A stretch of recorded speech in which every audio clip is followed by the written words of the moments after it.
আগের দিন তো আমি তোমাদেরকে বলেছিলাম যে সরস্বতী পুজোর জন্য পার্লারে যাওয়ার কথা ছিল, বাট এত ভিড় ছিল যে আমি নিজের তো চর্চা করতেই পারিনি। তাই সরস্বতী পুজোর আগের দিন আমি চলে গেছিলাম চুলে একটু শ্যাম্পু করাতে। মানে সরস্বতী পুজো বলে কথা, নিজের এইটুকু সেলফ প্যাম্পারিং তো চাই। তো শ্যাম্পু ট্যাম্পু করে বাড়ি ফিরে এসে আমার এত মাথা ব্যথা করছিল, ভাবলাম একটু চা খাই। তো আমি ফার্স্ট টাইম এই ক্যামামাইল টিটা অর্ডার করেছিলাম নিজের জন্য। আমি শুনেছিলাম যে শরীরের বেনিফিটস এর জন্য খুব ভালো, বাট কখনো টেস্ট করিনি। বাট এর স্মেলটা বড্ড বাজে ছিল, বাট টেস্টে মোটামুটি ভালোই ছিল, খুব একটা খারাপ ছিল না।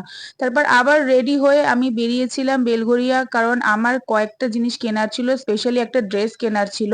তো ফাটাফাট চলে যাই, আর বেলঘরিয়াতে গিয়ে দেখি বেলঘরিয়ার হাল ঠিক এইরকম, এত পরিমাণে জ্যাম ছিল যে আমি তোমাদেরকে বলে বোঝাতে পারবো না। দেন নিজের জন্য একটা ড্রেস কিনতে আমি চলে যাই। দেন বাড়ি ফিরে এসে রাগি রুটি তড়কা আর তার সাথে সাথে একটু চিকেন কষা দিয়ে রাতের ডিনারটা কমপ্লিট করি।